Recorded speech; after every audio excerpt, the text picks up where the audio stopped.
first question to you, Mahesh, would be how are banks treating AI? Is it additional bolt-on kind of strategy like typically has happened in the previous days of technology disruption that have happened? Or are banks looking at it from a perspective of something to be looked at long term? The way I look at it is that banks have been built up in a way that it's been built on certain core fundamentals. The core fundamentals means its system of record, the way unitary transactions are built out, the way then you have various product processors and integration layers.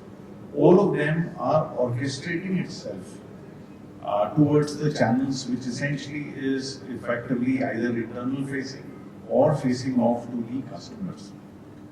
Pretty much you go anywhere, any new technology that gets evolved, I think the way banks have evolved is first try and look at it outside them. I don't think it is easy, and there's a reason behind it. The reason is essentially the ability for you to disrupt a core is going to be very tough. Not because it is possible, the art of possibility always exists, but the art of complexity, managing the complexity, managing the data, managing the regulatory aspects of it, have been fairly today built within the core itself. It is not outside. For example, you have product parameters and everything. What happens is, a lot of what you have built is built very integral to the core banking rather than creating a certain modular structure. One may call it modular, or the companies and everyone, core banking vendors may call it modular, but I believe it is quite locked in. Now when you get a lot more, I would say, intelligence that you are now bringing into the AI, where there is a lot of inference capability coming in, I think the way you will walk into any organization, any bank, financial institutions, especially mid-sized and large banks, would be to start looking at it as a sort of bolt-on layer which is more adjacent. I wouldn't call it becomes an integral part. It will essentially start as a journey. The journey will always start by essentially saying, okay, how can I use AI for what use cases? And how do I make it as a, I would say, a value proposition company? At the end of the day, if we are spending some money on technology, spending some enablement, it has to either meet some expectations. My customer service is improving, or the operational efficiencies are coming through better, or my essentially the ability for us to manage risk better is, there is some value that is getting generated. Now, as you start bringing in AI, and more importantly, the underpinning capabilities of the models that AI, which is evolving rapidly, I think the best option right now for most of the banks would be to say, how do I bring the data together? How do I create certain model capabilities on top, use what I have, either frontier or open models that are there? How do I create an inference capability and use it as an adjunct layer to be able to service? A lot of the services that you will see are going to be primarily in the back office first. It will go back to front. The expectation is front to back, but I would say it will always go back to front.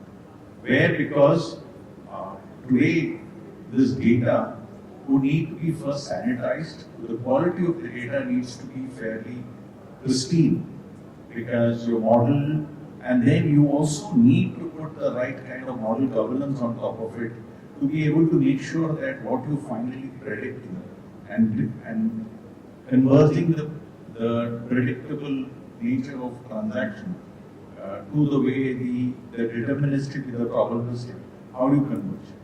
So I think the way I would play it is, you walk into any banks, you walk into some of the shops, you are going to be seeing AI infusion, but more infusion from the data that is essentially getting from across the ecosystem, building its own capabilities, and then starting to feed into the various journeys. That's going to be the start point. That essentially will be, I would say, the way you're going to experiment. You're going to start figuring out what is best, what's good, what's not good, what capabilities are coming in. Because even the technology is evolving pretty rapidly. Every second day you find something new getting out in the market. So it's going to be evolving. Banks will be very cautious, mixed with the fact that there is going to be pressure from a Me Too perspective in the market. So you're jostling in that space. So you will start use cases coming in. But it won't be where you start figuring out it becomes the primary principle. I think that's still journey away. So for me, your big, long answer, but short answer to me is that it will always start as one more bolt-on. Eventually, as technology and maturity evolves, people, processes and tech adoption, which is not a long run but a short run, things will start going next. So essentially you're saying core remains resilient, boring, transactional, deterministic, whereas the layers around it basically supplement the whole. Yeah. So the way I would play it is, yes, you're right. A transaction remains a transaction because that's the core capabilities of what a system of record can do. What you will start using AI is on the edge services. Whether the edge services, not just channels, but even the other areas, whether it's, like I said, fraud and risk services, AML services. You take in case of credit appraisals. A lot of those will get very well. Because there is still a lot of learning. I would say that it's expectation versus reality. I think the gap is still big.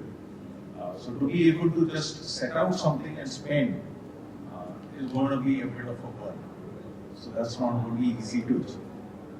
So just a follow-up question to that, is this based on experience of what you are currently doing, or is this also based on what you are seeing happening? I mean, I'm sure you interact with a lot of fellow CIOs of other banks. Is this like a common pattern, or are you seeing, are you doing anything differently from what other banks are doing? So I would say each bank will chart their own strategy because while there is commonality in terms of where the use cases will come, I don't think there is going to be very much variances.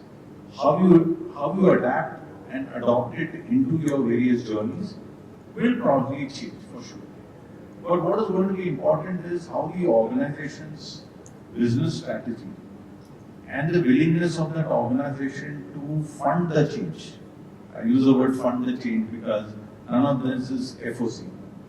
So there is going to be fund the change and the adaptability and ability for the P&L to absorb that cost. Because that's going to be very, very key. Every bank today, unlike fintech players or guys or the Anthropics, it's not multiples of the banks are measured. We are at best 1.5. That's not going to be easy, right? So I think everyone would probably calibrate that. They will very clearly calibrate. So every bank would have their destination strategy. That destination strategy will be something that will evolve in the next rapidly over the next 3, 6, 9 months. And depending upon what's the way your management strategy, board strategy, business direction, and how technology is now going to be utilized to create that growth and risk management is going to determine how AI is going to play a role. I think that's going to be very clear. So everyone starts away, they will take a pause and recalibrate, and then you will see the real adoption rate. I can see that banks have evolved differently in the last 5, 6 months. Some are gone ahead, some are catching up, some are learning from the mistakes of peers and starting to course correct. You may not be always the first of the block. You get nothing by being first of the block in many areas. But you can learn from that and probably course correct fast. You can be close second, fast follower as we call it. So there are a lot of things that you can essentially play out there, and that's the way I would say.